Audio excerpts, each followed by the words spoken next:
রাত 12:40 চট্টগ্রামের বহিনোঙ্গরে অবস্থানরত বিএসসির অয়েল ট্যাংকার বাংলা সৌরভ জাহাজে অগ্নিকাণ্ডের ঘটনা ঘটে। কোস্টগার্ড টাক বিসিজিটি প্রমত্ত ঘটনাস্থলে উপস্থিত হয়ে অগ্নি নির্বাপন কার্যক্রম আরম্ভ করে। শনিবার ৫ অক্টোবর ২০২৪ তারিখ সকালে কোস্টগার্ড সদর দফতরের মিডিয়া কর্মকর্তা লেফটেন্যান্ট মোহাম্মদ সিয়ামুল হক এ তথ্য জানান।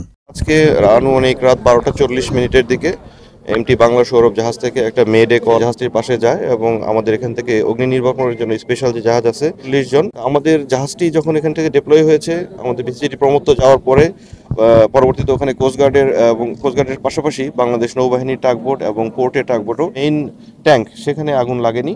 আগুনটা যেহেতু 4 পার্টের দিকে লেগেছে, এই জন্য এখন পর্যন্ত মেটেল যেহেতু ট্যাঙ্কে এখনো বাস্ট করেনি বা ওই ধরনের কোনো ধরনের ইনসিডেন্ট হয়নি, সেটা ছড়িয়ে পড়ার কিছু হতে পারে। আমরা এটা অনুসন্ধান না করে বলতে পারবো না কি কারণে এই ধরনের আগুন লেগেছে। যখন আওয়াজ হয়েছে ধারাম করে আওয়াজ হওয়ার সাথে সাথে আমি ওই জায়গায় যাই, দেখি স্পটে 3-4টা প্লেট উল্টে যাই। ওখান থেকে আগুনের ফুলকি প্লেট ট্যাঙ্কির ওখানে যেখানে ঠেল থাকে ওই জায়গায় আগুন লাগছে।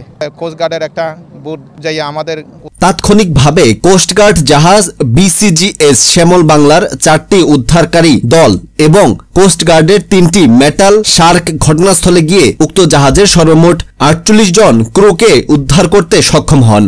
উদ্ধারকৃত ক্রুদের মধ্যে একজনের অবস্থা আশঙ্কাজনক থাকায় চট্টগ্রাম মেডিকেল কলেজ হাসপাতালে নেওয়া হয়। পরবর্তীতে কর্তব্যরত চিকিৎসক তাকে মৃত ঘোষণা করেন।